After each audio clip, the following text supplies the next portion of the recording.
Buongiorno, siamo con Mr. Richard Ashworth al primo congresso internazionale di Feng Shui scientifico e sostenibilità ambientale in Torino.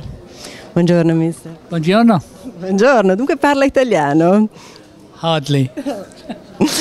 Benissimo.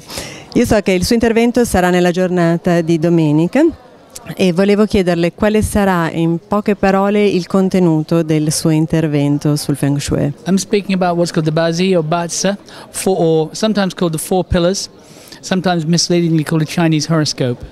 So it's personal Feng Shui that is based on your moment of birth. So it's about the elemental makeup of your life. Come si è avvicinato al Feng Shui? Well, I spent 20 years in the world of woo-woo, of alternative psychology. And I learnt a lot about metaphors and archetypes. And I suddenly woke up one morning, actually it took about 2 years, that I realized the Chinese had been doing it for 4,000 years. They had a vocabulary, diagnostics, case histories, all about metaphors and the collective unconscious. So I started following purely Chinese stuff from the early 1990s. E in poche parole, che cos'è esattamente per lei il Feng Shui? It's living in harmony with nature, I think, if you had to define it that simply. The connection between the earth, the sky, and the man and woman. It's what the Chinese call qing, which is affection. It's caring. It's poignance. It's the moment when a song touches your heart, or the moment a piece of poetry lifts you up. It's true of buildings too, and it's certainly true of people. It's affection, emotion, caring. Ultimately, all we're doing is giving love. Qual è secondo lei l'architettura o l'oggetto di design o lo spazio urbano che meglio rappresenta il Feng Shui? I'd have to go for the banks in Hong Kong, the Bank of China and the Hong Kong and Shanghai Bank, HSBC, because they're sort of engaged in a sort of a war. And it's very interesting to see how one fights and the other one defends. And they have things pointing at each other and things defending each other. I find that very entertaining. Qual è il materiale privilegiato in questo momento nell'architettura per costruire secondo le regole del Feng Shui?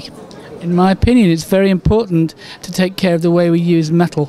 I think that electromagnetic interference is a disaster waiting to happen.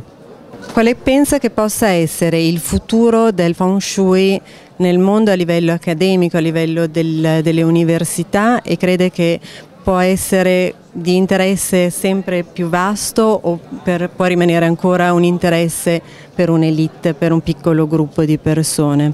Feng Shui is a bit like being in love, you know when it's there. True classical Feng Shui is very complicated. And in time it will probably be incorporated in academic qualifications, probably in architecture. And Italy leads the world in this. There are people teaching very good Feng Shui academically, which is not yet included in formal qualifications. But I think that'll come, and I think it'll happen in Italy first. And I think it's very important, because if there's one thing we have to do now is to live in harmony with the environment. We've screwed it up.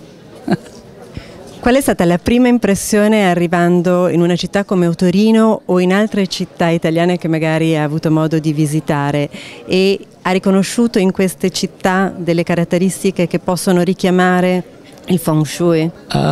My friend Carlo Ranieri gave a presentation this afternoon on the Savoy residences, and the pattern of the Savoy residences in relation to how powerful that family became despite having a very small centre of power is remarkable. That's one of the most fascinating things about Torino. I love the Mole Antonelliana, which is a very, very strange, very powerful building. It's a very powerful shape, and the date that it was built is important as well. I haven't investigated that, but I'm fascinated by it. Thank you a lot. Thank you. Grazie.